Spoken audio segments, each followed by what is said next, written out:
اعوذ باللہ من الشیطان الرجیم، بسم اللہ الرحمن الرحیم۔ ناظرین، عزاداری کے حوالے سے، ماتم کے حوالے سے ان کے مولوی بڑے پریشان ہیں۔ ایک مولوی صاحب آ کے کہتے ہیں کہ جو ماتم ہے نا، یہ سب سے پہلے شروع کیا تھا یزید نے۔ ایک مولوی صاحب یہ کہتے ہیں، سنتے ہیں پہلے ان کی، سن لیں وہ کیا کہتے ہیں۔ آپ کے مسلک کے کچھ لوگ یزید کو یزید رحمۃ اللہ علیہ کہتے ہیں، آپ یزید کو کیا سمجھتے ہیں؟ آپ کیا کہتے ہیں؟ میں تو ملعون کہتا ہوں اس کو۔ کیسے؟ میری نظر میں وہ لعنتی ہے۔ کیسے؟ وہی لعنت کی وجہ، کیونکہ اس نے جن کی ابھی آپ محبت کا دعویٰ کر رہے تھے نا، ان کی شہادت میں وہ ملوث ہے۔ کوئی دلیل؟ آپ کی زبانی نہیں ہوگی، مجھے دلیل چاہیے۔ دلیل کیا دلیل؟ جلال العیون کا نام سنا ہے؟ نہیں، میں نے سنا۔ جلال العیون ملا باقر مجلسی کی کتاب ہے، ایران سے چھپی ہوئی ہے، اور اردو ترجمہ اس کا لاہور میں جہاں سے چاہیں گے میں دے دوں گا۔ اس کے اندر تو یہ ہے کہ انہوں نے سب سے پہلے ماتم کیا تھا۔ سب سے پہلا ماتم جس نے کیا ہے وہ یزید ہے۔ اور کس سے ماتم کیا تھا اس نے؟ جی، یزید حسین رضی اللہ عنہ کی شہادت کی جب خبر ملتی ہے تو وہ اور اس کے گھر میں کوہرام مچ گیا، ماتم انہوں نے کیا۔ اگلی بات، اچھا یہ کہتا ہے یزید نے ماتم کیا تھا۔ اب مولوی صاحب آپ ذرا ہمت جرت حوصلہ کر کے نا جلال العیون سے ہمیں وہ دکھا دینا کہ سب سے پہلے ماتم کس نے کیا تھا۔ بقول ان کے سب سے پہلے ماتم کس نے کیا تھا؟ یزید نے کیا تھا۔ یہ تو ابھی ہم کتاب رکھیں گے انشاءاللہ، اور پھر وہاں سے دیکھیں گے کہ اس کی بات میں کتنی حقیقت ہے۔ اب ایک مولوی صاحب تو یہ کہہ رہے ہیں کہ سب سے پہلے ماتم کس نے کیا تھا۔ فی الحال ہم اس کی بات کو لیتے ہیں، انشاءاللہ آگے چل کے رد کرتے ہیں۔ پہلے مولوی صاحب نے کیا کہا کہ جی سب سے پہلے ماتم یزید نے کیا تھا۔ اب آ جائیں ان کے ایک اور مولوی کی جانب، وہ کیا کہتے ہیں۔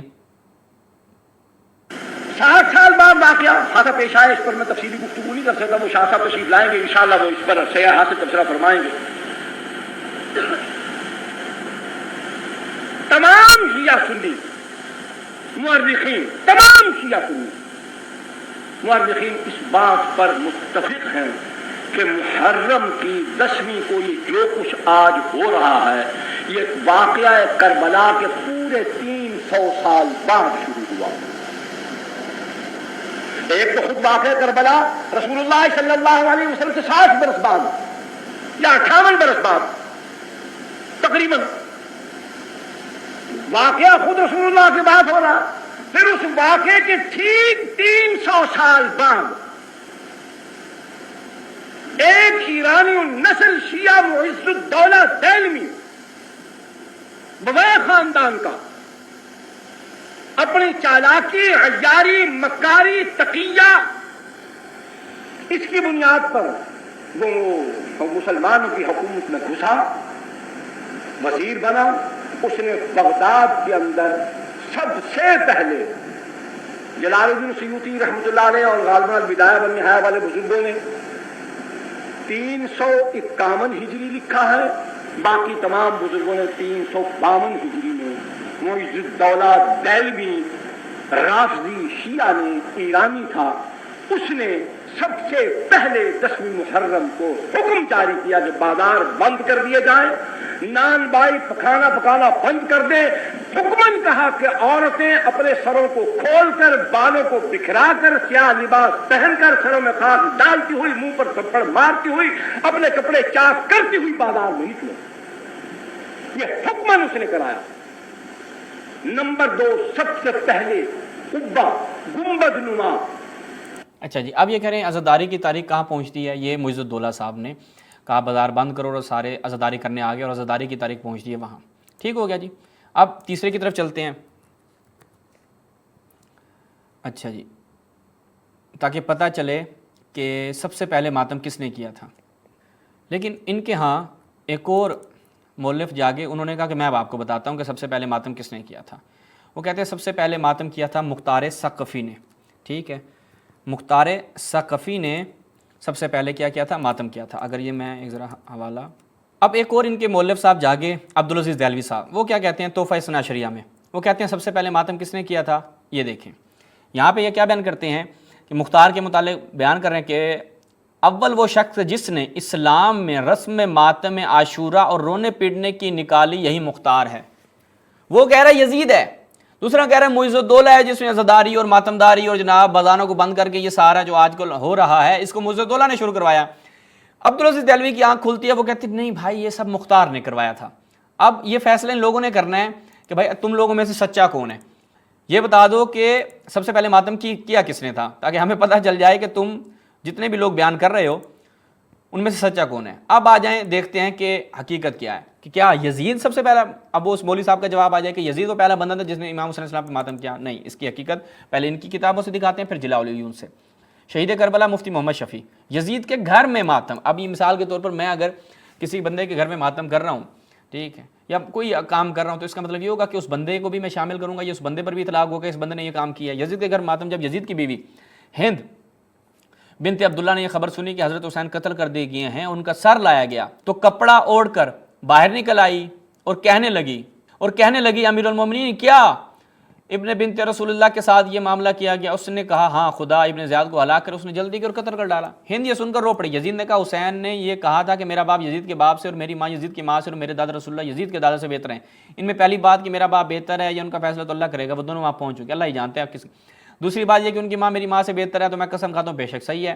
رہی تیسری بات کہ ان کے دادا اور میرے دادا سے بہتر، سو یہ ایسی بات ہے کہ کوئی مسلمان جو آخرت پر یقین رکھتا ہے اس پہ یہ ایسا نہیں، یعنی وہ کہے گا ہاں بات درست. یہ سب باتیں درست ہیں، مگر جو آفت آئی وہ ان کی سمجھ کی وجہ سے آئی، انہوں نے اس آیت پر غور نہیں کیا. یہ امام حسین السلام پر الزام ڈالا. اس کے بعد عورتیں بچے یزید کے سامنے لائے گئے اور سر مبارک اس مجلس میں رکھا ہوا تھا. حضرت حسین کی دونوں صاحبزادیاں فاطمہ اور سکینہ پنجوں کے بل کھڑے ہو کر سر مبارک کو دیکھنا چاہتی تھیں اور یزید ان کے سامنے کھڑا ہو کر چاہتا تھا کہ نہ دیکھیں. جب ان کی نظر اپنے والد ماجد کے سر پر پڑی تو بے ساختہ رونے کی آواز نکل گئی. ان کی آواز سن کر یزید کی عورتیں بھی چلا اٹھیں اور یزید کے محل میں ایک ماتم برپا ہو گیا. اب اس سے ثابت ہوگا جی یزید نے ماتم کیا تھا. یہ اس مولوی صاحب کی عقل ہے. اب جلاء العیون کی طرف چلتے ہیں کہ جلاء العیون میں کیا حقیقت ہے. یہ تاریخ اسلام علامہ باقر مجلسی، وہی اوپر دیکھیں جلاء العیون. یہاں پر جب ہم جاتے ہیں، امام بسند معتبر امام زین العابدین سے منقول ہے، ٹھیک ہے جی. زینب ام من ان حالت را درمن مشاہدے کر، جب جناب زینب نے یہ میری حالت دیکھی، اے نور دید مستمندان و اے یادگار بزرگواران انچے حالت کہ تو در تو مشاہدے میں کنم گفتم چگونے جز نہ کنم. یعنی خود امام حسین علیہ السلام کے اوپر امام زین العابدین علیہ السلام خود جز کر رہے ہیں. جز کسے کہا جاتا ہے؟ یہ گریے سے ایک آگے کا مرحلہ ہے کہ جس میں انسان اپنے آپ کو مارتا ہے، پیٹتا ہے، ماتم کرتا ہے، یعنی جز میں ماتم بھی شامل ہے. چگونے جز نہ کنم و حال آن کے پدر بزرگوار و سید عالی مقدار خود را با برادران و امو ہائی نامدار خیشان نیکو کردار برہنے درمیان خاک کو خون میں بینم کے کسی بھی دفن شان نیمی پردازد. یہ کب کا معاملہ ہے؟ یہ جب امام سجاد علیہ السلام کربلا سے ان کو لے کے جایا جا رہا تھا کوفے کی جانب. یہ اس وقت کا معاملہ ہے کہ امام زین العابدین جو ہیں وہ وہاں پر کیا کر رہے ہیں؟ عزاداری کر رہے ہیں. اور یہ کہتے ہیں جی معز الدولہ، وہ دوسرا کہہ رہا ہے کہ جی یزید، تیسرا کہہ رہا ہے جی مختار. تم لوگوں کی عقل میں ماتم کرنا چاہیے کہ تمہیں شیعوں کا ماتم ہضم نہیں ہوتا. آگے دیکھیں. اچھا، بے اسانید معتبرہ امام رضا علیہ السلام سے منقول ہے جب سر مطار امام حسین یزید پلید کی مجلس میں لایا گیا. مجلس شراب چل رہی تھی، وہاں پر سب کچھ چل رہا تھا، شطرنج وغیرہ کھیلی جا رہی تھی. اب ہمارے ائمہ کیا کہہ رہے ہیں؟ یزید پلید، اور یہ کہہ رہے ہیں کہ جی ماتم انہوں نے اس سے سیکھا ہے. آگے دیکھیں. پھر یزید کہتا ہے الحمدللہ خدا نے تم پدر تورا کش تمہارے والد کو قتل کیا. امام زین العابدین نے کیا فرمایا؟ لعنت خدا بر کسی کے پدر مرا کش، اس پہ خدا کی لعنت ہو جس نے میرے والد کو قتل کیا. پس یزید پلید در غضب شد و امر کرد کہ آن حضرت پہ قتل رسانا، پھر حکم دیا کہ امام کو قتل کیا جائے. پھر اس سے بعد میں باز آ گیا. پھر ابن نما اور دیگران امام زین العابدین نے فرمایا کہ ما 12 نفر بودیم از مردان اہل بیت رسالت کے بے مجلس یزید پلید بردن، یعنی ہم 12 مرد تھے جو کہ جن کو یزید پلید کی محفل میں لے جایا گیا. پس فاطمہ دختر امام حسین گفت اے یزید دختران رسول خدا را اسیر می کنی. پس حاضران ہمیں گریستن، پس صدای گریے زنان از خانہ یزید بلند شد. یعنی ایک مرحلہ تو یہ ہے کہ یزید کے گھر میں جب بی بی نے یہ کلام کیا تو سارے وہاں پر گریا کرنے لگ گئے. پھر اس ملعون نے حکم دیا کہ یہ کریں. پھر سر امام حسین السلام کو لایا گیا اور اس کے آگے رکھا گیا. اچھا، پھر جناب چون نظر زینب خاتون بر آن سر منور افتاد بیتاب شد و گریبان طاقت چاک کرد بابا صدای حزین کے دل ہارا پارے پارے کرد فریاد بارہ ورد. یعنی جب بی بی نے دیکھا تو بہت ہی غمگین حالت جو ہے وہ بی بی کے اوپر طاری ہو گئی. اچھا جی، اس کے بعد پس اہل مجلس آن لین خروش بارہ وردن و یزید پلی ساکت بود و سکن نیمی گفت. وہ جو جتنے بھی وہاں پہ لوگ تھے وہ سارے رنجیدہ خاطر ہو گئے. پس صدای زنی از بنی ہاشم کے درخانے یزید بود. کس کو؟ پس صدای زنی کے از بنی ہاشم میں سے جو خواتین تھیں ان کے یزید کے گھر میں آواز بلند ہوئی. بے نوحے بلند شد میں فریاد نہیں کرتے. وہ وہاں پر نوحے پڑھنے لگ گئی، یعنی نوحہ کنا ہو گئیں. یا حسین اے بزرگ اہل بیت رسول خدا. اور یہ کہہ رہے ہیں یزید کے گھر میں. پھر یعنی یوں ہو جائے گا، ایک بندہ اٹھ کے آیا کہ سب سے پہلا امام بارگاہ یزید کا گھر تھا. ٹھیک ہے، یہ کوئی بندہ یوں اٹھ کے آگے کہہ دے گا سب سے پہلا امام بارگاہ یزید کا گھر تھا. کیوں؟ کیونکہ جو سب سے پہلی مجلس برپا ہوئی جہاں پر مصائب پڑھا گیا، جناب زینب سلام اللہ علیہ نے جب بیان کیا تو وہاں پر اہل مجلس جو تھے وہ سارے حزین ہو گئے، غمگین ہو گئے، اور یہ ہو گیا وہ ہو گیا، اور لوگوں کی صدائیں بلند ہو گئیں، خواتین کی صدائیں بلند ہو گئیں یزید کے گھر میں، تو بس جہاں پر یہ کام ہوا وہ پہلا امام بارگاہ یزید کا گھر ہے۔ پھر اور آگے ایسے روایت کرتے ہیں، آپ پوری جناب اس جلاء العیون کو پڑھ لیں، آپ کو اس مولوی صاحب کا جھوٹ کہیں سے نہیں ملے گا کہ سب سے پہلا ماتم یزید نے کیا تھا۔ لو جی سبحان اللہ۔ اچھا کہتے ہیں کہ جب جناب امام حسین علیہ السلام کے سر اقدس کو اس کے نجس محل پہ نصب کیا گیا، و اہل بیت آن حضرت را امر کرد کے داخل خانے ملون او شون چون مخدرات اہل بیت اس میں داخل خانے یعنی اس کے گھر میں داخل ہوئے، زنان علی ابی سفیان زیور خضرا کندن و لباس ماتم پوشیدن، ابو سفیان کی جو خواتین تھیں انہوں نے اپنا جو ہے وہ زیور کیا کہتے ہیں اتار دیا امام حسین علیہ السلام کے سر دیکھ کر، اور لباس ماتم پہن لیا، اور ان کی گریے کی آوازیں بلند ہوئی، نوحے کی آوازیں بلند ہوئی، اور 6 روز ماتم داشتیں، اور 3 دن تک ماتم ہوا۔ پھر کہا جی یزید ماتم، یزید نوحے بھی پڑھتا تھا، پھر یوں کہہ دو ٹھیک ہے جی۔ پھر وہ اے ہند نوحے زاری کن و برفزند رسول خدا و بزرگ قریش کے پسر زیاد لین در امر او تاجیل کر۔ اب یزید کہہ رہا ہے کہ ہند کو، کیونکہ وہ اہل بیت کی ماننے والی تھی، تو لہٰذا اس نے گریہ وزاری کی وغیرہ وغیرہ یہ سارے معاملات، اور اس نے ڈال دیا کس پہ؟ یزید پہ۔ اور یہ میں نے تقریباً یہ خود یہاں پہ دیکھیں، چون یزید این خواب رشنید تمانچے بر روئے خود زد و گریت و گفت۔ اب یہ جو آخری ہے نا، اس سے یہ لوگ ممکن ہے استدلال کرتے ہوں کہ جناب یہ ہوا۔ اس سے پہلے کیا ہے؟ جناب سکینہ سلام اللہ علیہ روایت کرتے ہیں کہ روزی سکینہ بھی یزید گفت دی شب خوابی دیدی ہم کہ اگر رخصت میں دئی برایت النقل کنم۔